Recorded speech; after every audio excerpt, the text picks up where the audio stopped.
bater.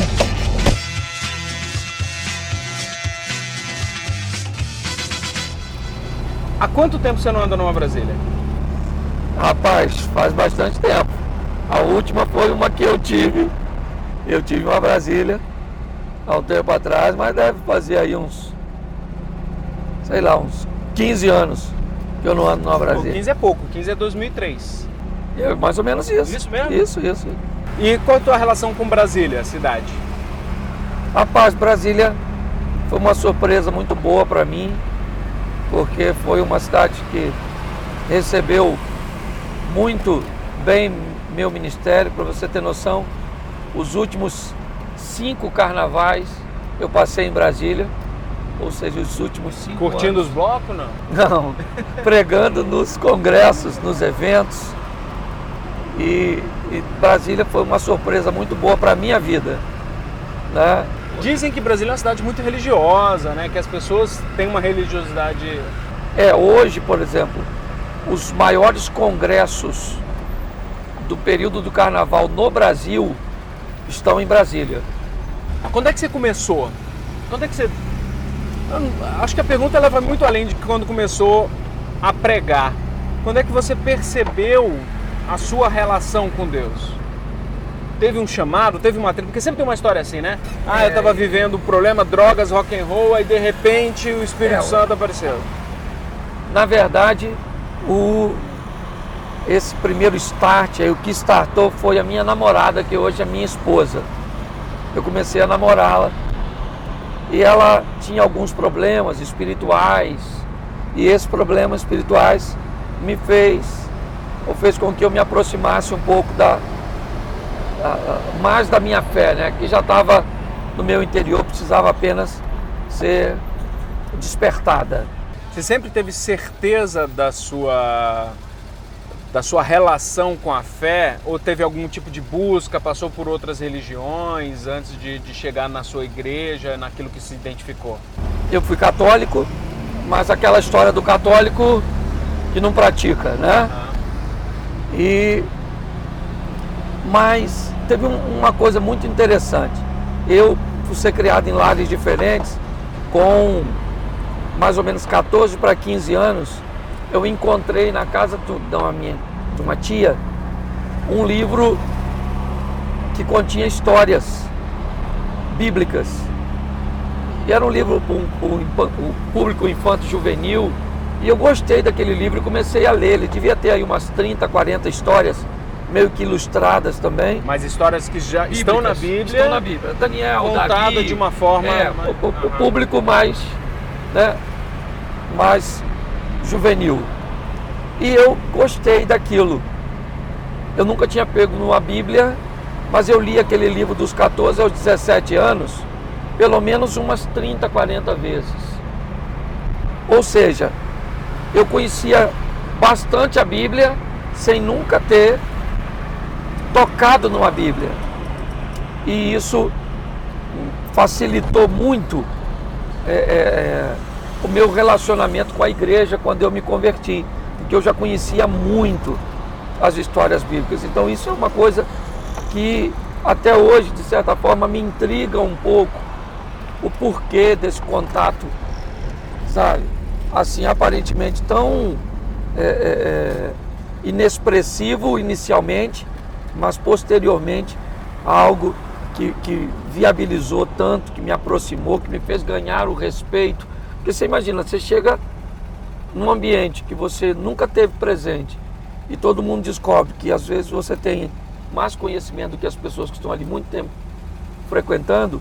Isso me deu o respeito das pessoas, me fez ganhar o respeito dela, me ajudou bastante. Você falou que foi criado em vários lares, como assim?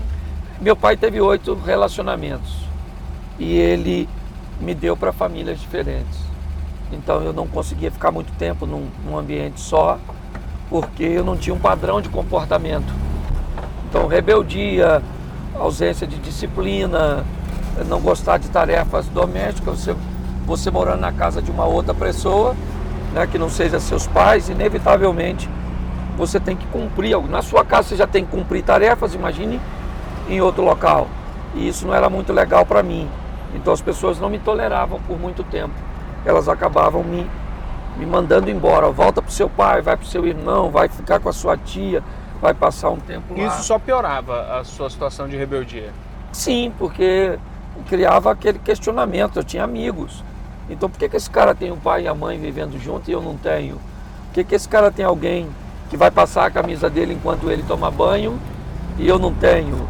Inevitavelmente isso cria uma relação de carinho, de família. Isso aí, não tinha. Isso te levou a hoje em dia, nas suas pregações, nos cultos, falar muito de família? Sim, hoje em dia eu tenho o Ministério de Família, talvez um dos ministérios de família, né, do público gospel mais bem sucedido no Brasil. Mais reconhecido, não vou dizer bem sucedido, tem gente aí com um ministério muito grande, mas eu sou um dos ministérios mais reconhecidos. E se foi isso, foi de forma involuntária, Daniel, porque eu não projetei isso, sabe? Mas eu acho que as nossas dores têm muito a ver com a nossa missão. Então talvez isso... Você acha que era o...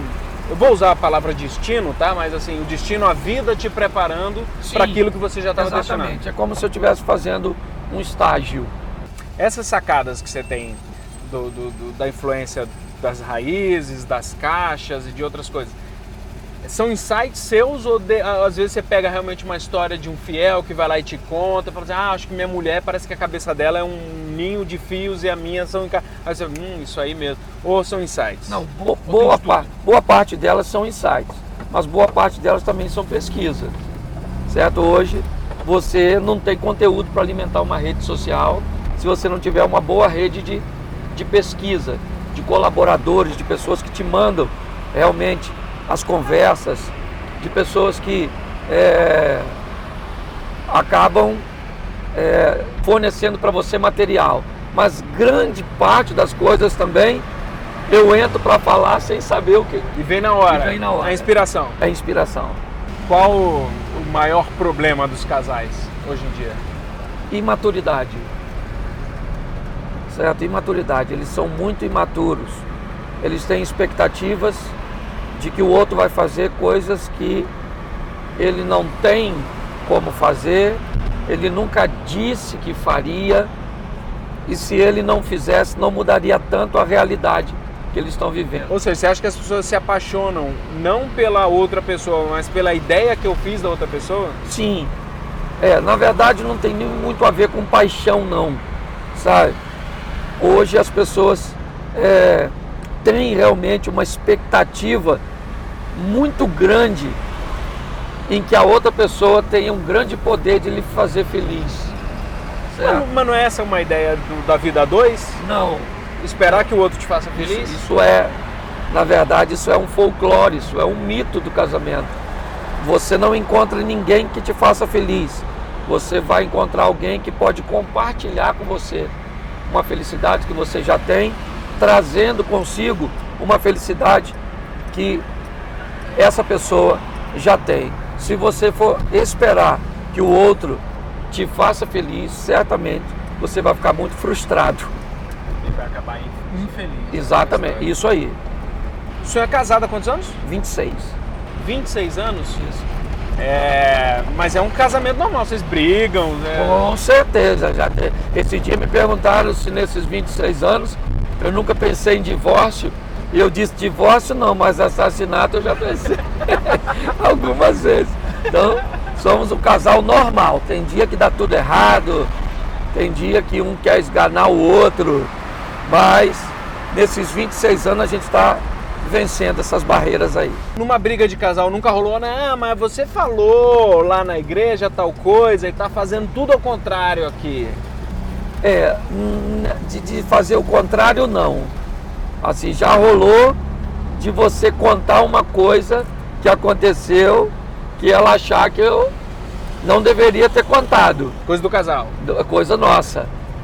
Tipo? Tipo... Melhor não contar. Não. Tipo assim, a gente saiu de casa e brigou por causa disso e disso. Fizemos as pazes no caminho, mas saímos de casa brigado. E ela achar que não precisava ter falado que a gente saiu naquele dia brigado.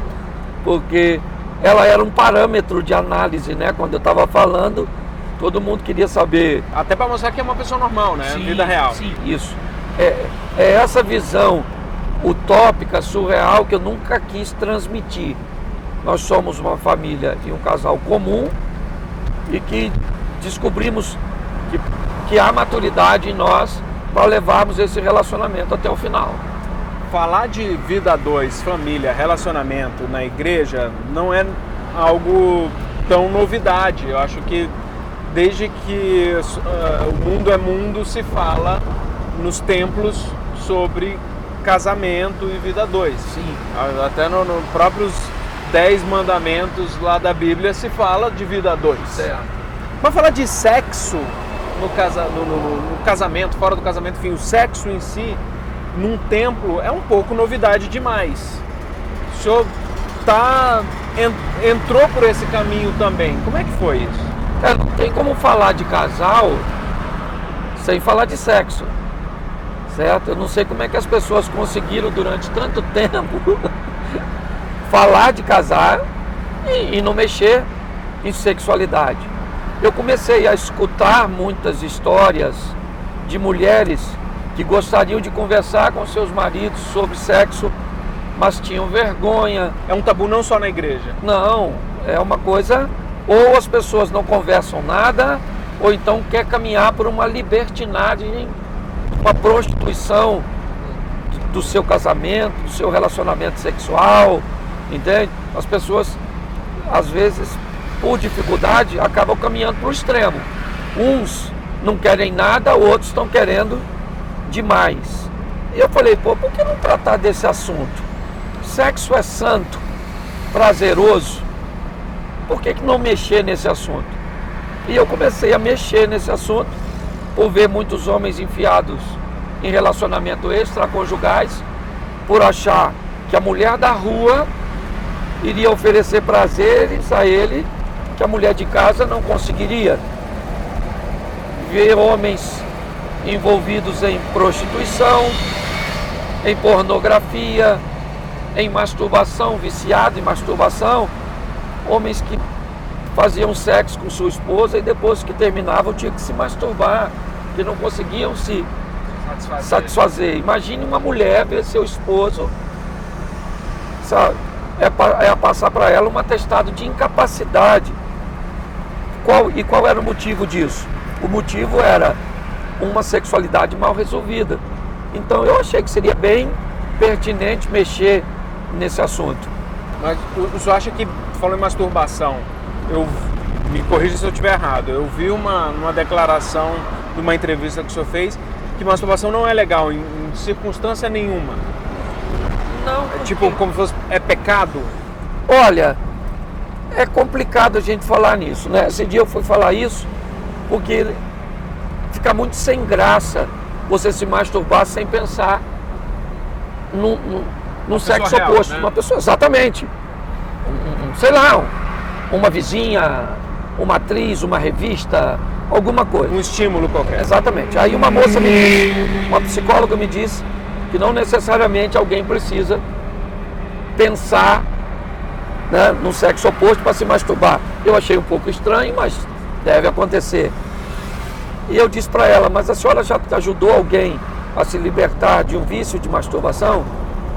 Ela disse sim. Eu falei, então você há de convir comigo que vicia?